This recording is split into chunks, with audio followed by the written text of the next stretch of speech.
Chapter 80. The gratitude of Anne of Austria. Thus found much less difficulty than he had expected in obtaining an audience of Anne of Austria. It was granted, and was to take place after her morning's levee, at which, in accordance with his rights of birth, he was entitled to be present. A vast crowd filled the apartments of Saint Germain. And had never at the Louvre had so large a court, but this crowd represented chiefly the second class of nobility, while the Prince de Conti, the Duc de Beaufort, and the coadjutor assembled around them the first nobility of France. The greatest possible gaiety prevailed at court.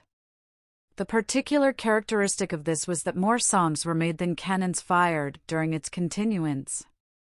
The court made songs on the Parisians and the Parisians on the court, and the casualties, though not mortal, were painful, as are all wounds inflicted by the weapon of ridicule.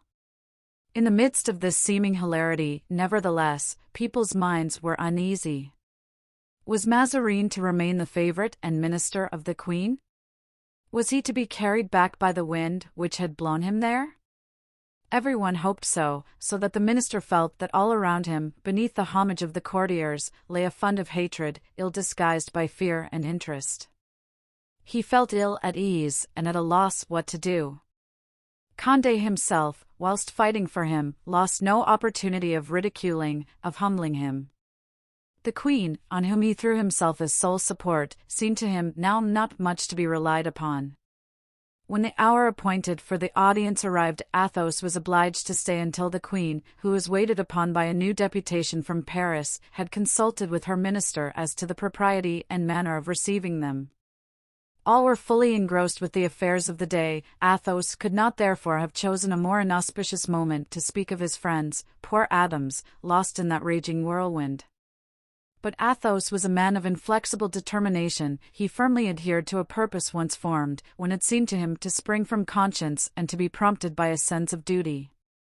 He insisted on being introduced, saying that although he was not a deputy from M. de Conti, or M. de Beaufort, or M. de Bouillon, or M. d'Elbeuf, or the coadjutor, or Madame de Longueville, or Broussel, or the Parliament, and although he had come on his own private account, he nevertheless had things to say to Her Majesty of the utmost importance. The conference being finished, the Queen summoned him to her cabinet. Athos was introduced and announced by name. It was a name that too often resounded in Her Majesty's ears and too often vibrated in her heart for Anne of Austria not to recognize it, yet she remained impassive, looking at him with that fixed stare which is tolerated only in women who are queens either by the power of beauty or by the right of birth.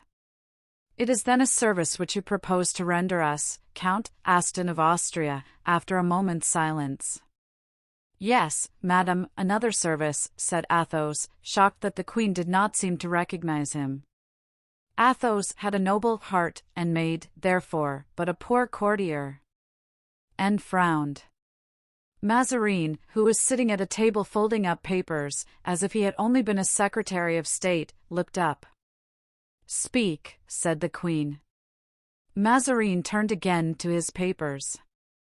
"Madame," resumed Athos, "two of my friends, named D'Artagnan and Monsieur du Vallon, sent to England by the Cardinal, suddenly disappeared when they set foot on the shores of France. No one knows what has become of them." "Well," said the Queen. "I address myself, therefore, first to the benevolence of your Majesty, that I may know what has become of my friends, reserving to myself, if necessary, the right of appealing hereafter to your justice." "Sir," replied Anne, with a degree of haughtiness which to certain persons became impertinence, "this is the reason that you trouble me in the midst of so many absorbing concerns."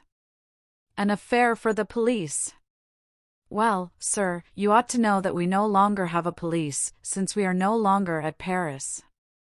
I think your Majesty will have no need to apply to the police to know where my friends are, but that if you will deign to interrogate the Cardinal he can reply without any further inquiry than into his own recollections." "But, God forgive me," cried Anne, with that disdainful curl of the lips peculiar to her, "I believe that you are yourself interrogating." "Yes, madame, here I have a right to do so, for it concerns Monsieur d'Artagnan." "D'Artagnan," he repeated, in such a manner as to bow the regal brow with recollections of the weak and erring woman. The cardinal saw that it was now high time to come to the assistance of Anne. "Sir," he said, I can tell you what is at present unknown to Her Majesty. These individuals are under arrest. They disobeyed orders. I beg of your Majesty, then, said Athos, calmly and not replying to Mazarin, to quash these arrests of Messrs. D'Artagnan and Du Vallon. What you ask is merely an affair of discipline and does not concern me, said the queen. Monsieur d'Artagnan never made such an answer as that when the service of your Majesty was concerned, said Athos, bowing with great dignity. He was going toward the door when Mazarin stopped him.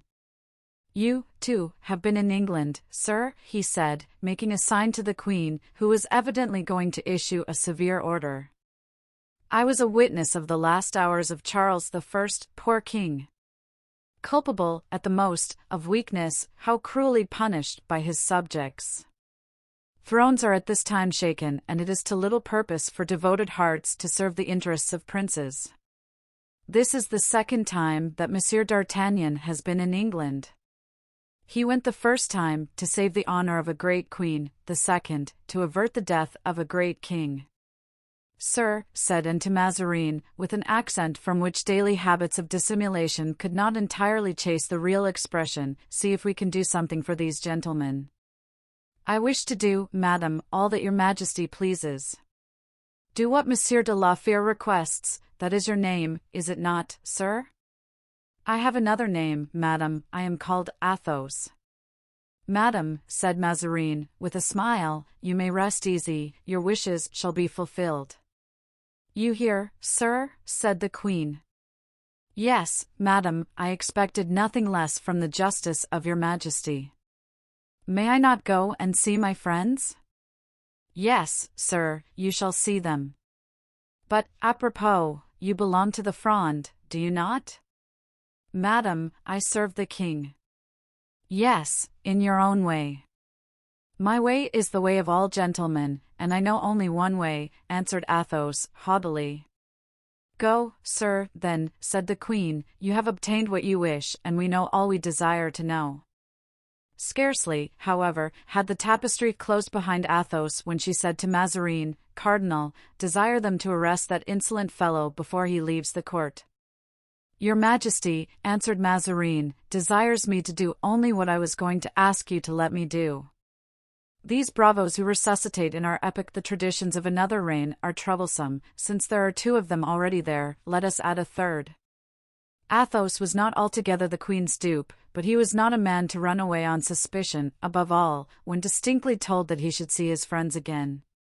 He waited, then, in the antechamber with impatience, till he should be conducted to them. He walked to the window and looked into the court.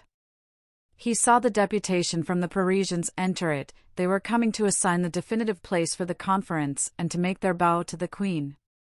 A very imposing escort awaited them without the gates. Athos was looking on attentively when someone touched him softly on the shoulder. Ah! Monsieur de Comminges, he said. Yes, Count, and charged with a commission for which I beg of you to accept my excuses. What is it? Be so good as to give me up your sword, Count. Athos smiled and opened the window. Aramis, he cried. A gentleman turned around. Athos fancied he had seen him among the crowd. It was Aramis. He bowed with great friendship to the Count. Aramis, cried Athos, I am arrested. Good, replied Aramis, calmly. Sir, said Athos, turning to Comminges and giving him politely his sword by the hilt, here is my sword, have the kindness to keep it safely for me until I quit my prison. I prize it, it was given to my ancestor by King Francis I. In his time they armed gentlemen, not disarmed them. Now, whither do you conduct me? Into my room first, replied Comminges, the queen will ultimately decide your place of domicile. Athos followed Comminges, without saying a single word.